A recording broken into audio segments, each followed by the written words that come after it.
En este vídeo vamos a hablar de la Ley 9/2017, Ley de Contratos.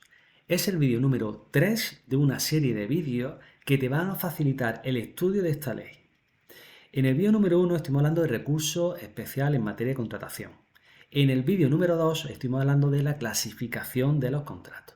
En este vídeo vamos a hablar del libro 1 del capítulo 2, capacidad y solvencia del empresario, el cual va del artículo 65 al artículo 97. No vamos a ir desglosando uno por uno cada uno de los artículos, sino que voy a hacer unas explicaciones generales y esenciales para que, viendo este vídeo, primero comprendas la esencia de este capítulo y luego en casa tranquilamente irás viendo, estudiando, leyendo, esquematizando cada uno de los artículos, pero verás que después de esta explicación te va a resultar muy fácil comprender todo el capítulo 2. Pues sin más, vamos allá. Bueno, vamos a empezar hablando del primer artículo, en concreto el artículo 65, puesto que aquí tenemos algunas preguntas que nos pueden preguntar en un examen. Bueno, vamos a empezar leyendo.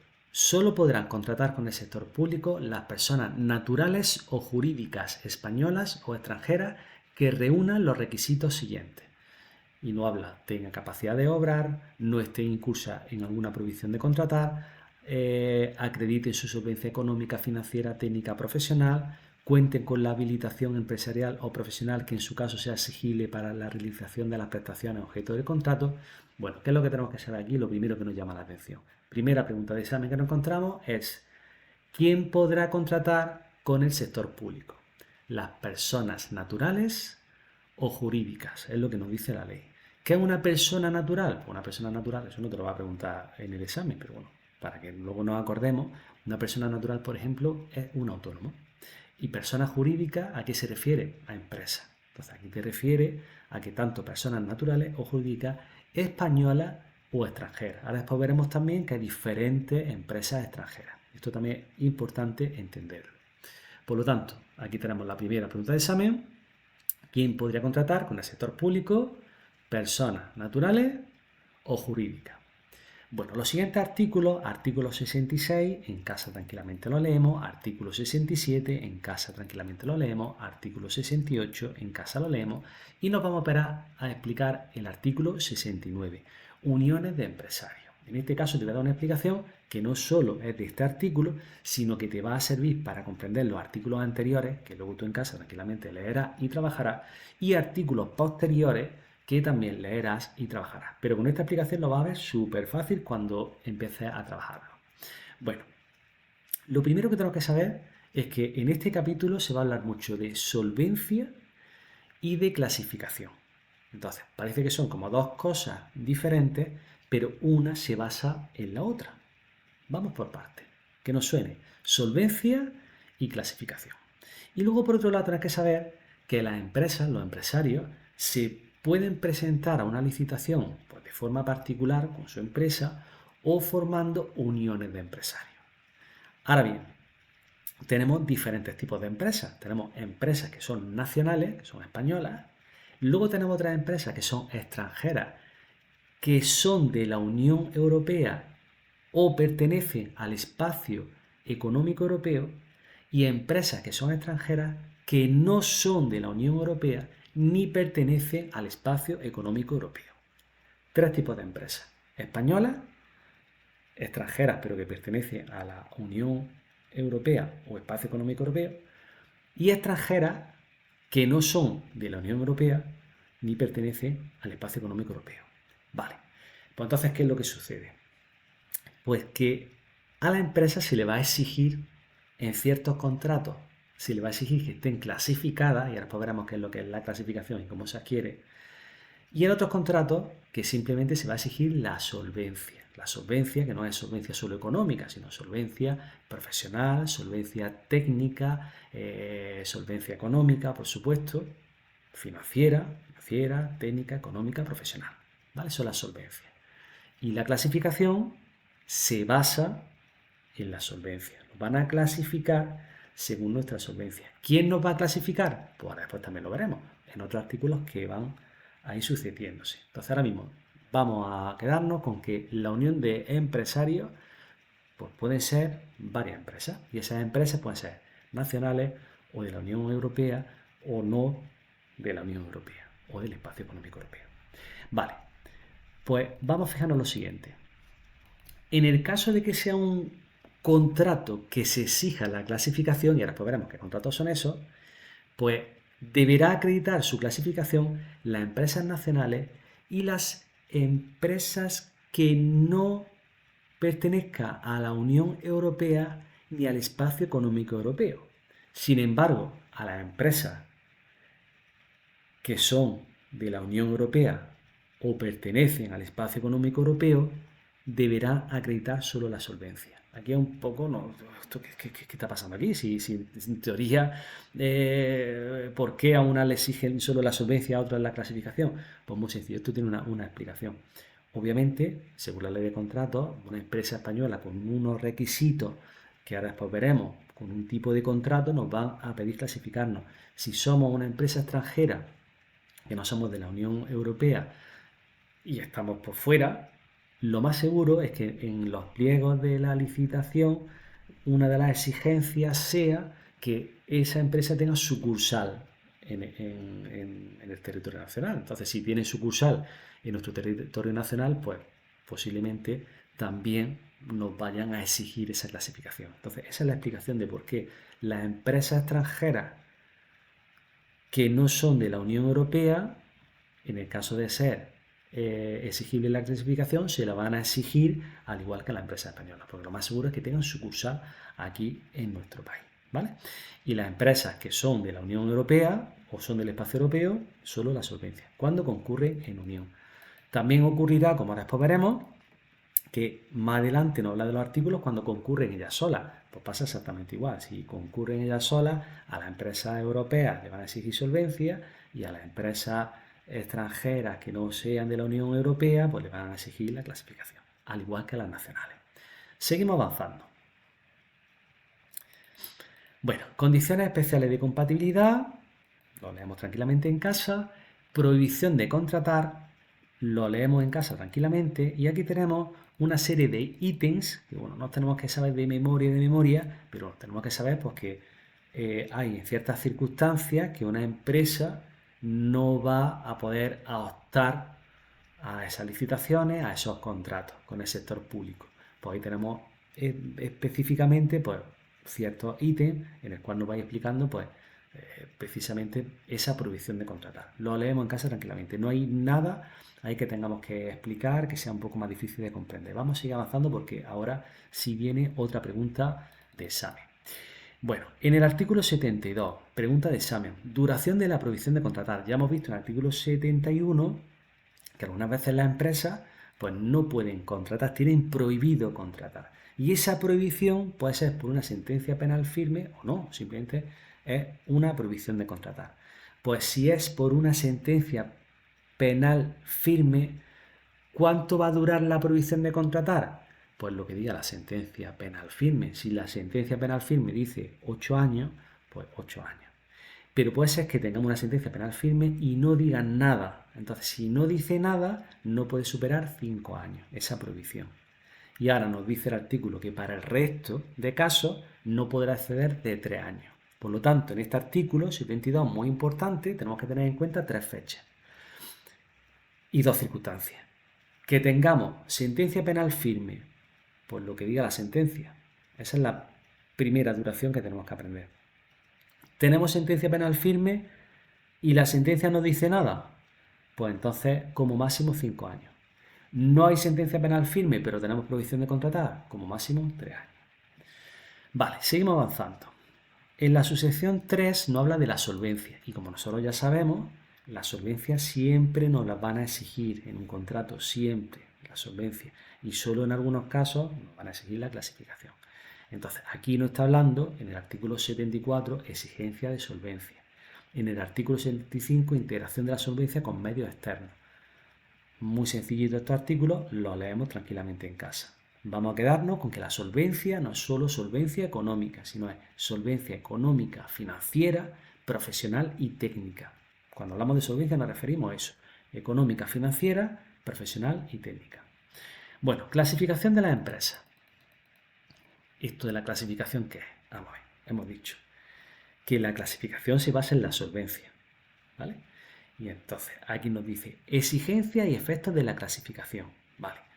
¿En qué casos nos van a exigir esa clasificación? Y luego veremos más adelante cómo nos vamos a clasificar, porque eso es una de las dudas que tenemos cuando empezamos a estudiar este capítulo. Empezamos a estudiar este capítulo y es que nos están hablando primero de que nos exigen la clasificación y luego nos están diciendo que es la clasificación. Pues sí, efectivamente, esa es la dificultad que tiene este capítulo, que nos dice primeramente pues, los requisitos para exigirnos esa clasificación y luego nos está explicando cómo vamos a conseguir esa clasificación, cuando debería ser al revés. Pero bueno, para eso está este vídeo, para aclarar precisamente que luego cuando estudiemos esto lo tengamos mucho más claro.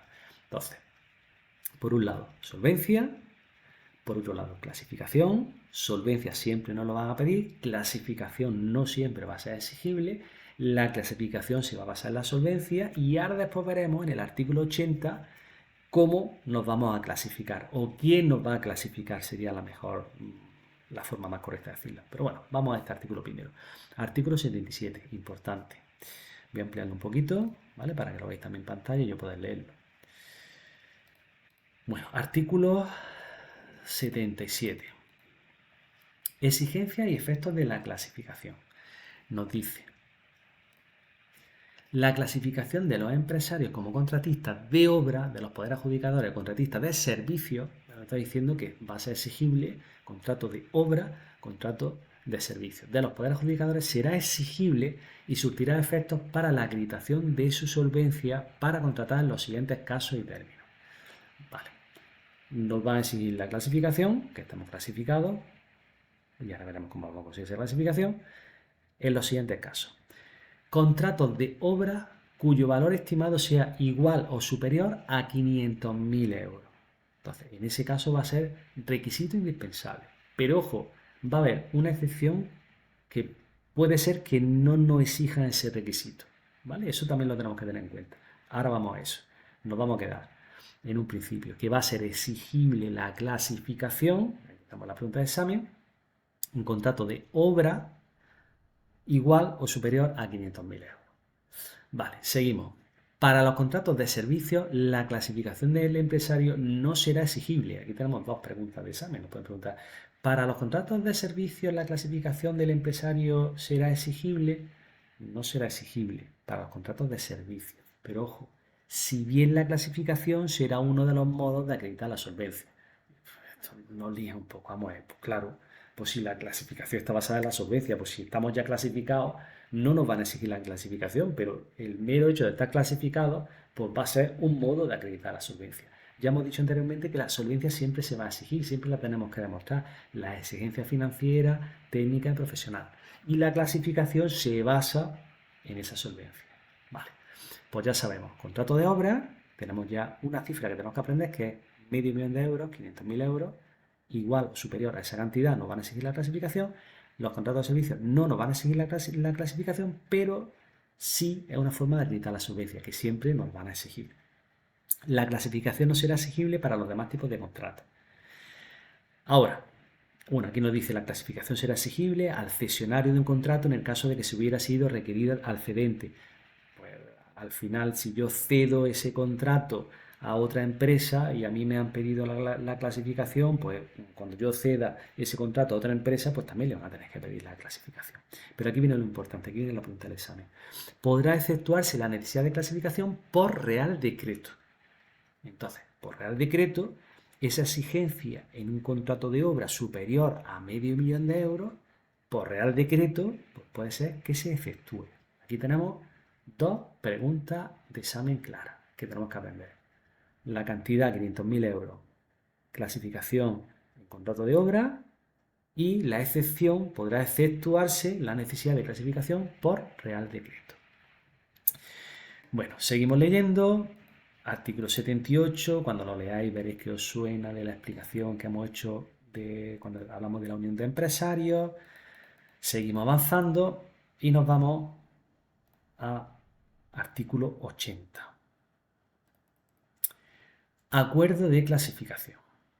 Bueno, aquí estamos diciendo, bueno, vamos a ver, la clasificación se basa en la solvencia, pero realmente, ¿quién es el organismo, el órgano que clasifica?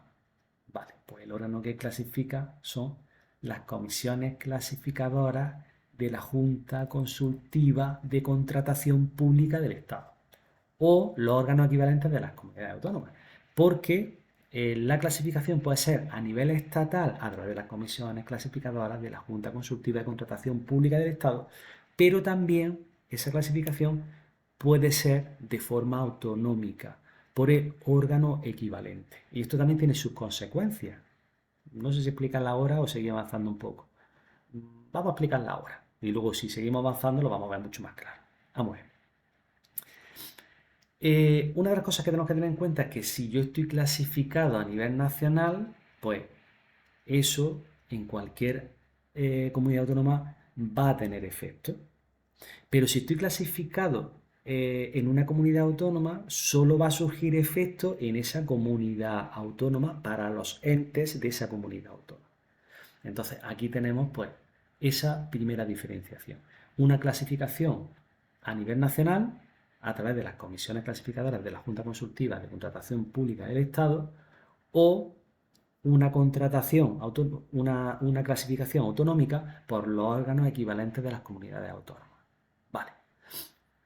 En el caso de que yo esté contratado como, bueno, esto sí viene ahora a continuación, bueno, antes que leerlo os lo explico y ahora si eso lo leemos.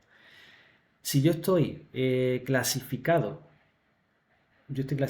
como contratista de obra a nivel nacional, pues no puedo estar clasificado como contratista de obra a nivel autonómico. Sí podría estar, por ejemplo, a nivel nacional, porque es una empresa muy grande y no solo hacemos obra, sino hacemos obra y servicio, pues entonces a nivel nacional puedo estar como contratista de obra y a nivel autonómico como contratista de servicio, o al revés. Eso sí podría ser. Al igual que tampoco puedo estar como contratista de obra en dos comunidades autónomas. ¿Por qué? Pues porque entonces tendría que estar como contratista de obra a nivel nacional. No tendría sentido que estuviese en dos comunidades autónomas. Lo que sí podría estar, por ejemplo, es en una comunidad autónoma como contratista de obra y en otra comunidad autónoma como contratista de servicio. ¿Vale? Tiene su lógica. ¿Por qué? Pues porque si estoy en una comunidad autónoma como contratista de obra y ahora en otra comunidad autónoma como contratista de obra, pues para eso estoy como contratista de obra a nivel nacional. Vale, seguimos avanzando. Inscripción registral de la clasificación. El artículo 81. Bueno, ¿qué es lo que nos dice aquí? Pues que hay un registro que está tanto a nivel nacional como a nivel de comunidad autónoma. Ese registro se llama Registro Oficial de Licitadores y Empresas Clasificadas del Sector Público. Entonces, simplemente, pues cuando ya estoy clasificado, me van a escribir en ese registro oficial de licitadores y empresas clasificadas del sector público, ya sea a nivel nacional o ya sea a nivel autonómico. Vale, esto también es importante, el artículo 82, plazo de vigencia y revisión de las clasificaciones. Las clasificaciones de las empresas tendrán una vigencia indefinida, pero ojo, definida ahora veremos, en tanto se mantengan por el empresario las condiciones y circunstancias en las que se basó su concesión. No obstante, para la conservación de la clasificación, o sea, esto no solo vale acreditarse y ya de forma indefinida ya estoy acreditado. ¿Por qué? Porque las circunstancias de la empresa van cambiando. Entonces, ¿cómo se justifica? ¿Qué es lo que tenemos que justificar nosotros para que esa vigencia sea indefinida? Pues anualmente el mantenimiento de la solvencia económica y financiera. Eso anualmente. Y cada 3 años el mantenimiento de la solvencia técnica y profesional. Decíamos que la clasificación se basaba en la solvencia. Y dentro de la solvencia tenemos como dos apartados. Por un lado, la parte económica y financiera y por otro lado, la parte técnica y profesional. Vale, pues anualmente yo tengo que justificar esa solvencia económica y financiera. Y cada 3 años esa solvencia técnica y profesional. Aquí tenemos otra pregunta de examen. Bueno, a efectos del empresario aportará las correspondientes declaraciones responsables, documentación actualizada, eso tranquilamente le echáis un vistacillo. Vale, pasamos ahora a la sección segunda, acreditación de la aptitud para contratar. Acreditación de la capacidad de obrar, lo leemos tranquilamente, muy fácil. ¿Quién va a tener capacidad de obrar? Pues la empresa que se encuentre pues, inscrita, que tengan sus estatutos, que tengan su alta. Luego ahí también nos habla pues, de las empresas de la Unión Europea. No tiene dificultad ese artículo, el 84. Prohibición de contratar. Bueno, prueba de la no concurrencia de prohibición para contratar, a través de testimonio judicial o certificación administrativa, tampoco tiene dificultad, seguimos avanzando, solvencia. Bueno, aquí tenemos, ya hemos visto y hemos hablado sobre la clasificación y ahora vamos a hablar de la solvencia. Aquí también tenemos muchas preguntas de examen. Hemos dicho que la solvencia siempre va a ser exigible. ¿Cómo tenemos forma de acreditar solvencia? Porque hemos dicho que la solvencia era económica, financiera, pero luego también profesional y técnica. Entonces, aquí en este artículo se nos va a hacer referencia a las diferentes formas de acreditar esa solvencia. En el artículo 87 habla precisamente de la solvencia económica y financiera. ¿Cómo una empresa va a demostrar esa solvencia económica financiera? Pues a través del volumen anual de negocio, referido al mejor ejercicio dentro de los 3 últimos disponibles. Aquí esto se me va a preguntar de revisilla de examen, pero no la puedo hacer. O sea, en los 3 últimos ejercicios, habitualmente los ejercicios contables, habitualmente se refieren anuales. Entonces, un ejercicio contable sería pues, el ejercicio contable de un plazo a otro plazo que discurre un año. ¿Vale?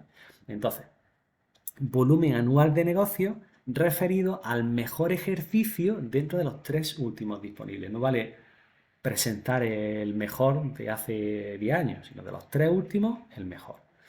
Vale, justificante de la existencia de un seguro de responsabilidad civil por un importe igual o superior al exigido en el anuncio de la licitación. Esto es fundamental, pues si estamos licitando por un contrato que sea de 1 millón de euros, pues los contratos de responsabilidad civil pues, tendrán que ser por ese valor.